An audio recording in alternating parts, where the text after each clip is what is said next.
Welcome to Top to Bottom Male Romance Podcast, where we celebrate all things male romance. I am Jessica. And I'm Markie. And this is our October Bottom episode. Yeah. So just before we get started, as usual, I wanted to bring up that we do have reader groups. We have one on Goodreads and one on Facebook. You can jump in and talk to us about our bottom picks, any cool series that you'd like to recommend, any cool comic book series, manga, cool show you watched recently, anything that has to do with male romance, you can dive in there and let us know about it. We also have a Patreon set up. Our patrons get inside information about the authors we're going to have on the show, as well as the opportunity to submit author questions. So definitely go check that out if you haven't already. And if you haven't rated us on whatever it is you listen to us on iTunes, Spotify, Stitcher, or anything else, please make sure to rate us and let people know that you love us so they can find us too. Indeed. So this is going to be airing right before Halloween, so happy early Halloween, everybody. Whee! Whee! This is also going to be happening after GRL, so hopefully I had a super great time, but we'll dive more into that at the beginning of November. I'm also in the process of gathering up any type of horror or spooky romance stories that I could find, so anything that I find during this month, I will put in the show notes for this episode. Yeah. So our book this month, our bottom pick is Simon versus the Homo Sapiens Agenda by Becky Albertalli. Yes. So we're going to discuss the book a little bit, and then after we talk about the book, we'll dive into our review of Love, Simon, which is the movie that's based off of this book. So we'll get to that in a second, but I guess we can go ahead and talk about our thoughts for the book, yeah? Spoiler alert. Yes, let's go ahead and start that with that. We're going to spoil the shit out of this book, so if you and movie. So if you haven't read or seen it yet, you might want to wait and come back to it after you have. Yeah, because we'll probably even do something silly like dropping the identity of blue-green. Oh, yeah. So that's probably going to happen very quickly. So...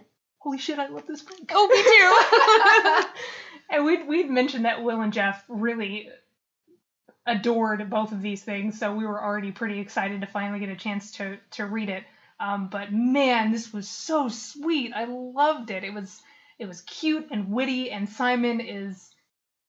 man, it's been a while since I've fallen in love with a character so fast. Like, you can't help but adore this shit out of Simon. Well, I mean, he loves Oreos. Yeah, that's reading the scenes where him and Blue-Green are eating their Oreos. I'm like, the first bite, I'd be like, oh, this is good. And then after that, I think I would die. Like, there's so much cookie. But I guess when you're a teenage boy, you can eat cookies like that and it not make you want to die.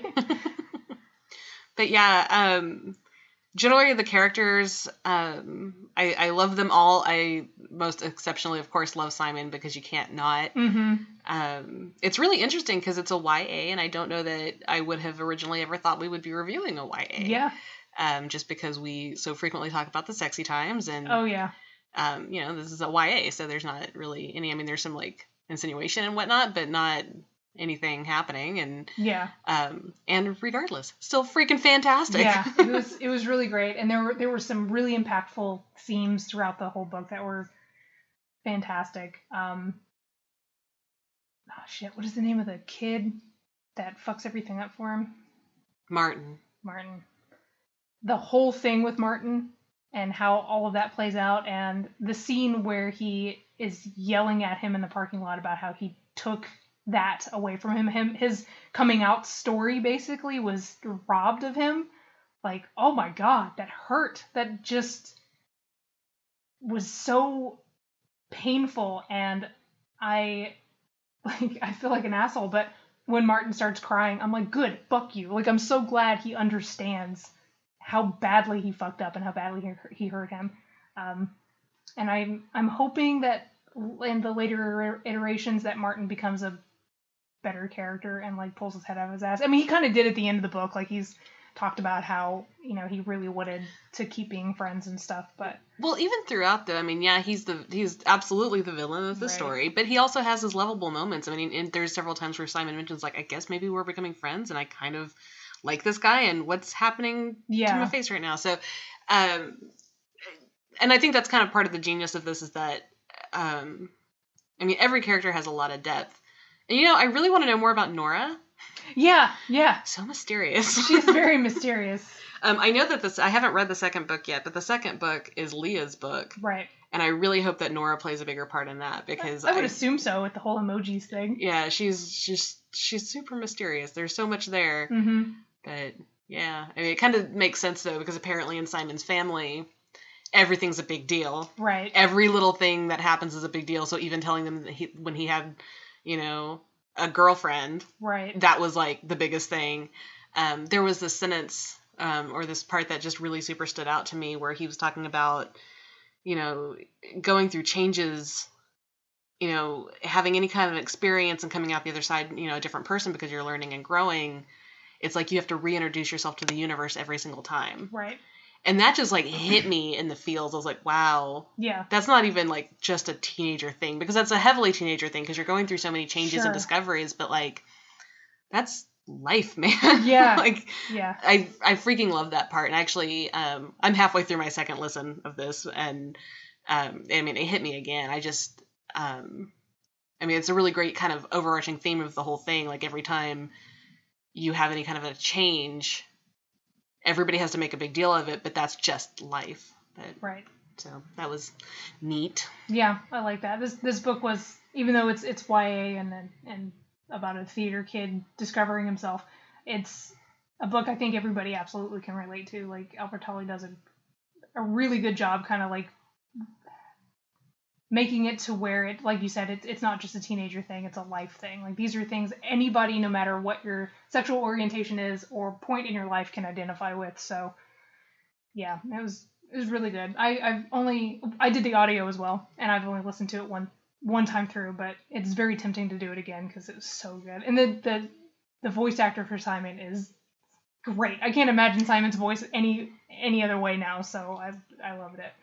Yeah, I'll also have to bring up my favorite out of book experience of this ride of reading Simon was you texting me saying how much you identify with Drunk Simon. Oh my god! Yes, Drunk Simon is so me. I was like, oh, this is what it's like dealing with me as a drunk. This is it. So spoiler alert, Drunk Simon is also Drunk me. That is, we are twinsies. Although I don't think I've ever had an adorable gay man buy me shots, so that's something to look forward to. Yeah, that was super sweet. I love that scene a lot too, because as soon as the do you remember the drunk guy's name at all? I don't. I just remember being like, "You're Peter." But as soon as he found out that he was 17, he was like, "Oh, honey, no." Who are you with? Let me take you to your people. Yeah, just here you go. Be 17. You're cute. And he's established as a lightweight so early. Like the very first party, the Halloween party, he has one beer and he's like every stoned teenager ever, but he just had one beer. Yeah. And so he has was it 2 shots and an appletini, I think? Something like, whoa, dude, pump the brakes. Yeah, I love that scene so much. Yeah, and I have to say I'm kind of pissed off at Nick and Abby for actually taking him back to his house. Oh my god, how much of a stupid teenager move is that? I was like, oh, you guys, oh my god, you're so teenagers. This is so bad. Abort. What makes you think this is a good idea? Yeah. How could this possibly end well? You're going to send him into the house with his parents while he is trashed. Yeah. Yeah. His parents handle it very well. Like, Simon's parents are awesome. Like, I know that they make a big deal out of everything and he's dealing with that, but man, I would have been so fucking dead if that was me as a kid. Like, my parents are very awesome people, but they were not level-headed like that when I was a teenager, so... Oh, Simon, lucky man. But yeah, it was awesome. I remember when we were both listening to it at the same time, I definitely showed my age because I was confused as to why they kept calling it the Tumblr. Do you remember that conversation? Right, and it's the school's Tumblr. He was talking about this specific account, but I didn't Tumblr. know that, so I was like, is it supposed to be the Tumblr? I've only ever just called it Tumblr. Like, is that how the kids say it? I don't understand. And then you were like, no, it's the school's Tumblr. Like, that's why. I was like, oh my god, I totally missed that completely. But anyway, I digress. Also, I don't think I've ever listened to, what is the band? Elliott Smith. Elliott Smith. Yeah. I need to do that now. Yeah, Elise Waltz number 2. Yeah. Yeah. Agreed. Yeah, there's actually several mentions of bands that I am super out of touch and like not aware of anything cool. Yeah, so same. We're like 2 30-year-old ladies trying to identify with a 17-year-old culture, and I'm like, is it the Tumblr? Who's Elliott Smith? God, we're so lame. I mean, we're all right. We do okay. I mean, we have a podcast, so at least we're a little hip. Slightly with it. We're rad. We can still say that? No, but I do. So we haven't watched the movie yet. No, we haven't. I'm really excited. I have really high expectations for this because Will and Jeff. I know they went to go see it like 5 times or something ridiculous. And every time we're referring to Will and Jeff, we're talking about Will and Jeff from Will and Jeff's Big Gay Fiction podcast, right. Which is also awesome. And if you're not already listened to it, you should absolutely go and do that because they're great. And they actually do videos as well, which is awesome. As an aside, do you remember? Have you seen their picture of them coming back from Disney World? Yes. So cute. Yeah. Also follow them on Facebook because they're adorable. They are. But yeah, I know that they really loved it. They went and saw it in theaters when it first came out a couple times. So we're gonna watch that, and I'm assuming it's pretty close to the book. I know that every time that you have a book adaptation to for a movie, nope, I said that backwards. Every time you have a movie adaptation of a book, certain things are going to have to get shaved or changed to flip-flop around.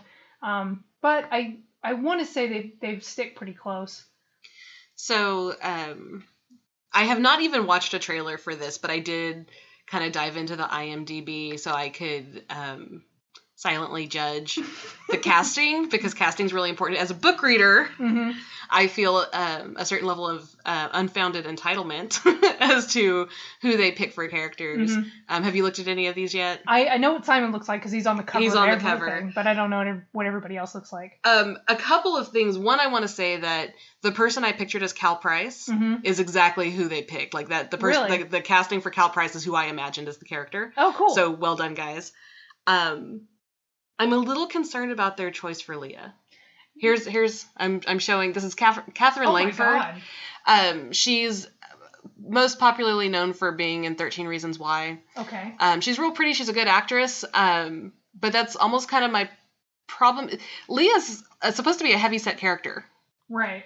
That's kind of one of her things. That's what she struggles with. Like, she's got self-esteem issues because of that. Right. And so I trust that the movie has done what they can with that, as, either giving her depth other ways or whatever. But I gotta say, while I think the attitude is dead on with that actress for Leah, I'm a little concerned about the lack of her being chubby. Yeah, yeah. Leah, I really identified with Leah. Like, Leah was very much how I was in high school, except I wasn't nearly as witty as she was. But like her obsession with the yaoi and Japanese culture and being like heavyset and stuff, I was like, if I was a cooler person in high school, I would have been Leah. So yeah, I'm actually really excited to read her book. I know she's apparently secretly bi. Ooh, exciting. Like, kind of looking at the rest of these. Oh, Bram. Yeah, shh. And no, we said we were going to spoil things. I know. I'm a little off about Nick because I thought Nick was supposed to be like Jewish. He doesn't look. No, Bram's Jewish. No, you're they're right. both They're Jewish. both Jewish. Because remember the whole thing about Nick's bar mitzvah and boom boom pow and all that. I really hope there is a flashback scene for that. Oh my god, I'm excited. But yeah, that's Cal. Oh, okay. Yeah. I'm not as hip with casting as you are because I'm really bad with remembering actors and actresses and all that. We could have a whole podcast episode about this. Is when we read books, you typically cast people. Sometimes. Well, the ones that you really, really like. You're well, like, if a character in my head just like matches a person I've seen in a movie, TV show, or like, real life. That also happens. I've cast real life people in books before. Yeah.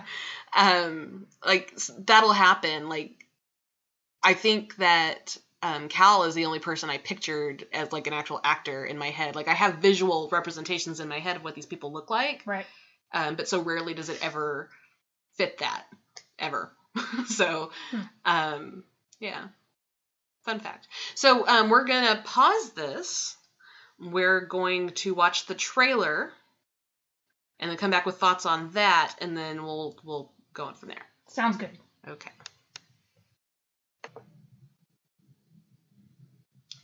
Okay, we're back. I have to say I'm a little confused. Okay. I think a lot of the things you saw are like maybe hypothetical situations in his head. Well, okay, that's a good point. Yeah. That's a good point. Yep. Right off first thing in the trailer, it shows him looking at Bram. Yeah, I know. I was like, wow, okay, just fucking gave it away. But we also go into this knowing what the ending is. So if we didn't know, maybe it just means that he was just like looking at somebody or something. We'll see how it plays out in the movie to see if it, because in the book, I had no idea it was Bram. Like I figured it out way towards the end. I was like, I had a thought myself early, actually. Oh, really? Yeah. And there kept being evidence, but I kind of wanted it to be Cal too, which made me feel like an asshole. But the other thing was that there was this little snippet of him kissing Cal. What was that? I don't know. Again, but it's like he's standing somewhere with a Christmas tree. So I'm thinking maybe he's just thinking about it. In the book, at Christmas was when the Tumblr post came out that Martin posted. Yeah. That made him not accidentally, but forcefully come out in the most obnoxious of ways. Yeah, but like in the book, Cal doesn't ever... He goes and like kind of, hey, I'm bi, and like hints at maybe going out and hanging out sometime, but they never actually move on that at all. So... either they completely change it in the movie, or it's like Simon fantasizing about like... Well, because he has a crush on Cal. Yeah, like, he does. He does. So it works if it's like a daydream. I mean, if they make it to where they actually kiss or something, I will be surprised. Yeah. Fun fact, actually, after watching that trailer, I realized I've seen it before, but I hadn't watched it with any context to the story itself, which changes it. Because I remember the whole thing at the I like your boots. Yeah. I remember that we actually watched that at your house. I think when we were doing the whole Yuri on Ice thing. So I almost said Yuri's Night because nice words. Yeah. So I think now is a good time to make some drinks. Yes. Get some snacks. Sounds good. And watch some Simon. Yeah. All right. So we will be back. For you guys in just a few seconds to give you our immediate reactions, because we will, as soon as the movie is over, we're going to come back and push record and give you our unfiltered reactions. Perfect. So we just finished up watching Love, Simon. I will say, to begin this, a little controversial. What the fuck? Bieber was not a golden retriever. A little pissed off. Yeah. Yeah, that definitely stood out to me as well as Yeah. a major incongruity to the... Nope. Is that the word? As something that stood out is not with the book. And so, fun fact about me is I am an asshole. I have a really hard time going from book to movie. Mm-hmm. When something it's not the same. Right. I have a hard time getting over it, and it's worse when I have recently read the thing that the movie is about. So before I go off on that, I will say I did like it. It was, especially the end, like, all of my... But that's not how it was in the books that happened throughout us watching this with our vodka tonics. the ending still made me all warm and fuzzy and happy. Right. The movie itself, overall, sweet and wonderful, and I really love it. But I think if you are one of those people who get hung up on the book continuity. Right, yeah, exactly. It's a little hard to overcome with this one because there are parts of the story in the book that I feel were very important that they either completely changed or kind of glossed over. The most important being, mm-hmm. to me at least, the fact that both Bram and Simon in the book were like kind of introverty, like they're not partiers, they mm-hmm. kind of felt aside from the crowd. And the first thing they do, instead of Bram not even being at the Halloween party, he's throwing the Halloween party. Right. And then they play beer pong and do karaoke. Right. And I think one of the reasons why I really identified with Simon and Bram is they're the awkward, nerdy kids who didn't do any of the cool, popular things. Because, and this is super self-serving, but I was one of those kids, right? Like, right. I was the nerdy one who didn't go to the parties and da-da-da. So I could relate to Simon and Bram a bunch because I was that kid. I was the nerdy one who wasn't invited to shit. So when they were talking about staying home and being lame or Simon having the one beer and being like, woo, like that was, that's me when I was, that age. So I was sad that they made them like kind of party kids, but at the same time, having to fit the culture and what's progressing the story along and all that good stuff. And we had paused the movie to look at the differences because in the book, Simon was a Dementor and in the movie he was John Lennon. Yeah. And we were like, what the fuck? So we paused it and we looked at the difference or the time gap between when the movie came out and the book release, and it was 3 years? Yeah. So I feel like they decided to, instead of leaning heavily on the Harry Potter element of it. It was Harry Potter, right? I hate you. I love you. I'm sorry. Was it Harry Potter? Yes. Okay. They decided to go with something maybe a little bit more universal, so then maybe it aged better. Like I get where they're coming from, but I'm sorry. Harry Potter is timeless, and you. I love you, and I agree with you. I see maybe what they were trying to do, but I still disagree because I love the fact that he was a Dementor and that's nerdy and nobody knew what it was. And it was cute. So anyway, I digress. That was one of the things, and the whole Leah being in love with him and not Nick. What the hell was that? That was so painful to me because I was like, no. And they hint on that heavily, and we had looked at each other during that part in the movie going like, oh god, I hope that's not what they're doing. And spoiler alert, turns out what they're doing, and I don't like that at all. And again, movie's great. We're just being assholes at this point, but it's just like I don't understand why they changed it to that. Like that doesn't make sense to me other than like just drama, but I don't know. So, and I have another pinned tangent, but I'll let you talk before I go off on it. Yeah.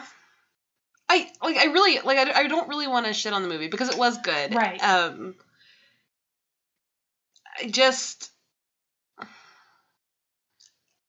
Another thing, so Martin in the book right.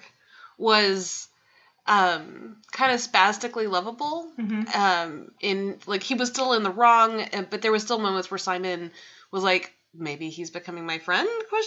Right. Or I'm feeling a little in love with everybody, including Martin. And like there was redeemability in there. And even in the part where Simon's yelling at him for all that shit and he feels genuinely bad and still fuck that guy, but like he still feels genuinely bad. There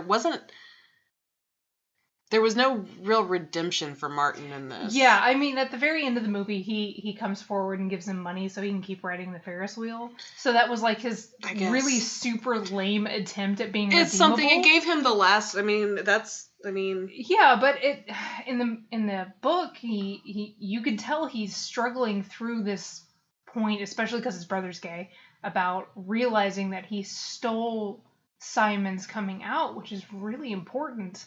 And he that's his character arc, right? Is realizing that he made a horrible mistake. And in the book, you feel bad for him because it's just a stupid kid. But in the movie, he just feels like a skeevy bastard and not somebody who you can really love. Like, okay, sure, he gave him extra bucks for the ticket because he felt bad, like, after he realized he was being a dick. But it didn't feel like a growing moment. It just felt convenient.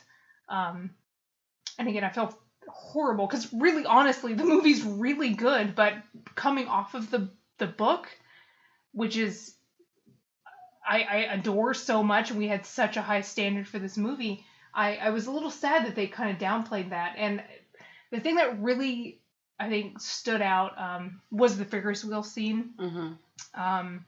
They turned something that I felt was very important as a private moment into something that was a spectacle. And that kind of, it didn't upset me. That's the wrong word because that's a little heavy for a sweet movie. But everybody was cheering like, oh yay! Kind of rubbed you the wrong way, right? I agree, because in that situation, instead of it being, because in the book, Bram didn't say, okay, I'm done or anything like that. They still had the communication through email. In this, because everybody was watching and waiting for it to happen. Yeah, and everyone was like cheering and like. So you think the way to like make this right is to make him publicly out himself in front of the whole fucking school? No. That's clearly something he's not ready to do. Right. I mean, it was really sweet. From the other side of it, I see, like, I see where they're coming from. Like, you know, it should be celebrated, and Bram being brave enough to be, you know, who he really is, and of course that should be celebrated and should be this, you know, held up on a pedestal. But at the same time, it being a private moment between the two of them, where it's not something where it could be championed. It's just a normal interaction between two 17-year-old kids who are trying to discover themselves. That's so fucking important. Yeah, I mean, I think what the movie is trying to do, though, is normalizing it, and everybody would cheer for it, and this is a great and normal and awesome thing, and it should be. It absolutely 100%. Should. That's utopia. Like, that's... Right, everyone should fucking applaud when you find true love. Like, of course that's celebrated. That's why weddings are a fucking thing. You know what I mean? Like, that's why this is important. But I feel like it almost made it cheesy when this moment in the book was, like, it was so impactful. It was intensely moving. Yeah. When it happened in the book. Like, that whole thing, like, I was, like, holding my breath. Right. I wanted so badly for Blue Green to show up. And then when he did, it was just like this, you know, what they said in the movie where his mom was like, you get to exhale. Like, that's what it felt like in the book, is when Bram finally came to him and was like, hey, you know, I like your shirt, you know, that kind of shit. That was like, you know, like you finally get that moment of being able to release your breath. And it felt like for this, it was cheesy. But at the same time, since this is a movie, it's not the same audience who maybe have read the book, so it's playing to a different crowd, and they want to celebrate it and normalize it and things. But that was the one that really stood out to me as far as something I loved, and I was smiling, and I was like, oh, it's sweet, I love it, and, you know, happy. But at the same time, I couldn't help but think, like, it was so good in the book, and then in the movie, it just seems like a rom-com or something. But I don't know. But again, we're those people. We're so much those people. Like, when we watch Game of Thrones, we're the ones who go, well, the book, blah, blah, blah. You know, like, it's whatever. I will say, you started this whole episode when you were talking about how Nora was mysterious and right. Yeah, and she's so not that in the fucking movie. They removed Alice from the whole book, the older Alice sister. does not fucking exist. Which, okay, so I'm gonna be okay with all of that, because there's so much about Nora and I'm assuming Alice that sets up for later books. Like, this is a series, right? Right. And the movie is clearly meant to be a standalone. Mm-hmm. It's clearly meant to be its own thing, just one thing. And so they didn't need to build any of that up. Mm-hmm. Nora in the movie, I actually did like. She was sweet, and she was a chef in this instead of like just a quiet badass of like a band. So it was cute, and I liked it, and she was still supportive of Simon and stuff, but she didn't have that like cool mystique, you know, factor to it, which I really loved. Yep. Another thing, what was it? Damn it, I had something and I lost it. Yeah, they didn't touch on the emoji thing at all, so nobody was in a band. Right, so well, that was kind of bummed. Again, that's set up for the next book kind of thing. That's fine. He never, in the book, came right out and asked Cal. No, he didn't. It was the email thing I was going to say. Oh, yeah! Yeah, what the hell is that? Why did they change the email? It seems so trivial. Like, why would they change it to looking out your window or something From like my window. Yeah. Not even an Elliott Smith song, but he had hour to hour, note to note written on his chalkboard wall. Right. And he had an Elliott Smith poster on his wall, so... Yeah, why did they change it? Good question. I don't know. I don't get it. I feel that is something I could probably Google and tell you, but I left my phone in the other room, so It's fine. This is more just us, just airing our grievances. I don't understand why that was changed. It seems so trivial, but it was something we got hung up on because we paused that and we're like, okay, look. we were so pissy about it, but then we saw it on the back of the wall and that made us even more mad. But it's just little things like that I don't understand why they changed it. And this is us coming, literally, we finished the movie, we stopped it, and we came in here to review it, or, whatever, talk about how we feel about the movie. So this is all very fresh.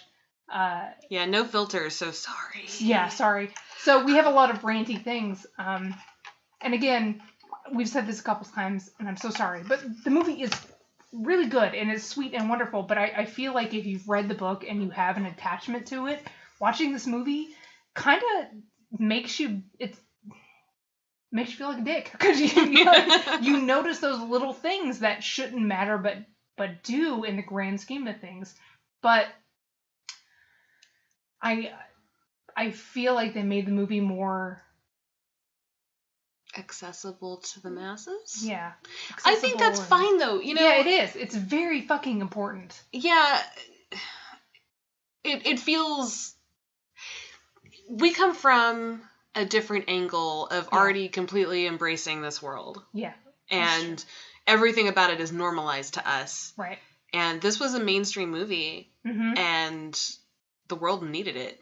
Yeah. It had lovable, attractive characters that were funny and relatable and gay. Mm-hmm.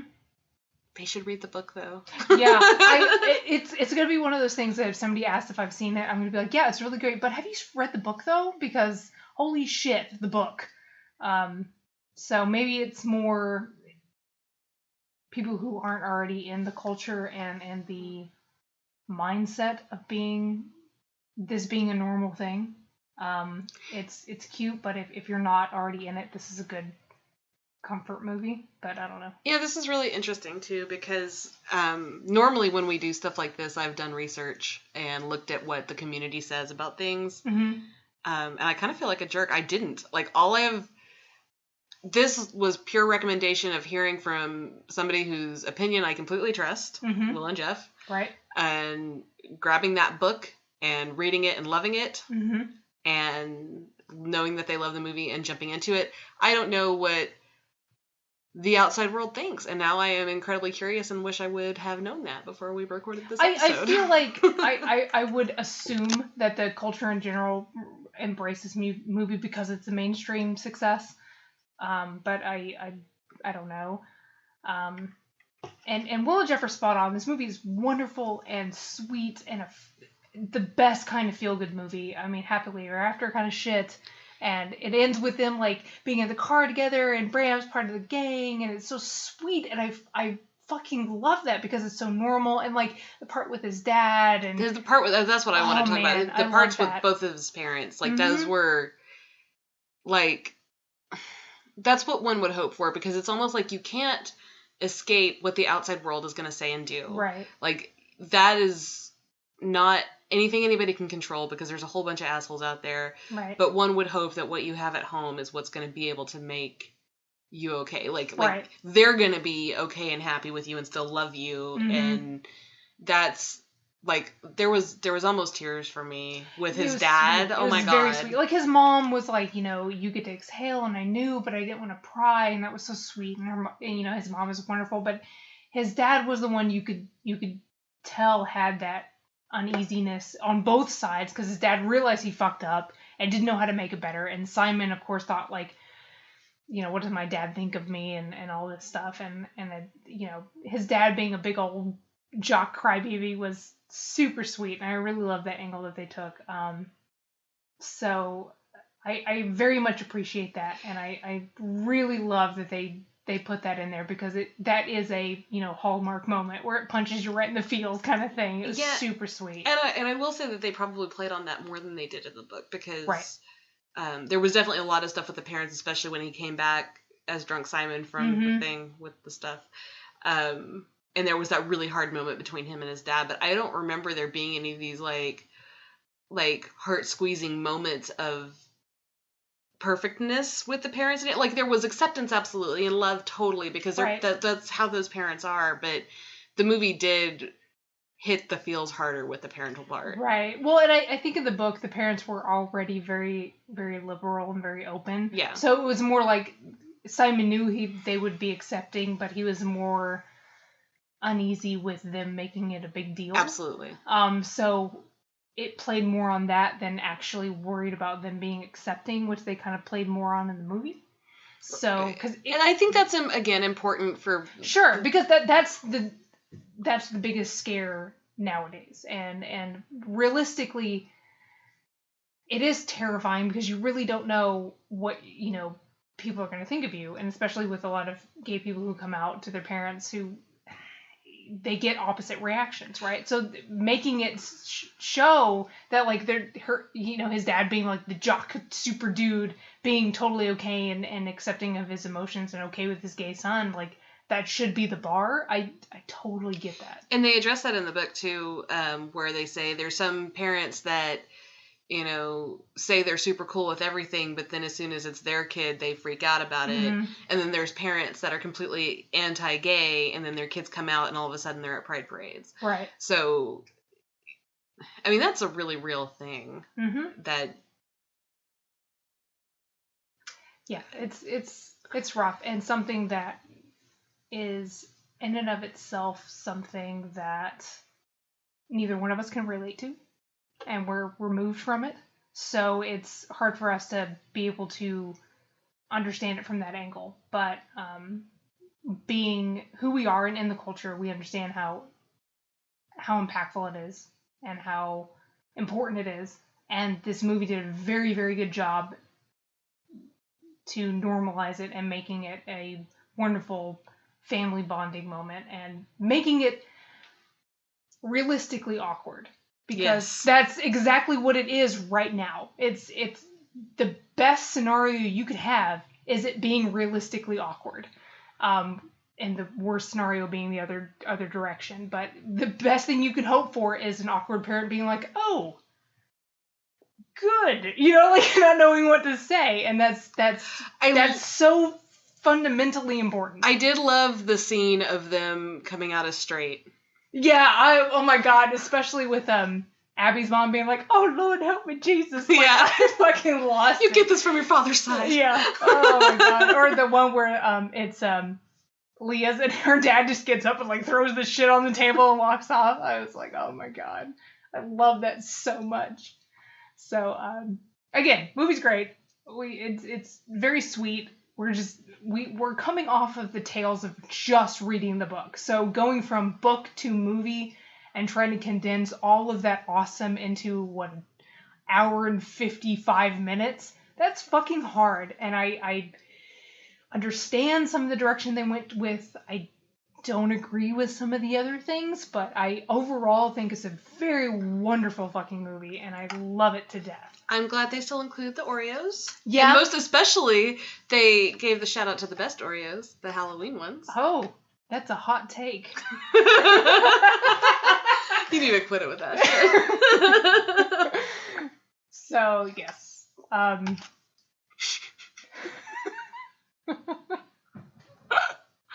So we're running long, actually. Yeah, we are. What are we at right now? 40 minutes. Holy shit. I know. we gotta let it edit out. It's fine. Yeah. Okay. So I would say overall, I mean, our ratings mean nothing right now because we're riding the high of this amazing book and movie and we've been drinking, but I fucking love this movie. It's so sweet. So definitely recommend. If you read the book, go into it knowing they changed some shit. If you haven't, it's so fucking good. I think had I known, because right before we watched this, you were like, yeah, it's probably really true to the book. Yeah.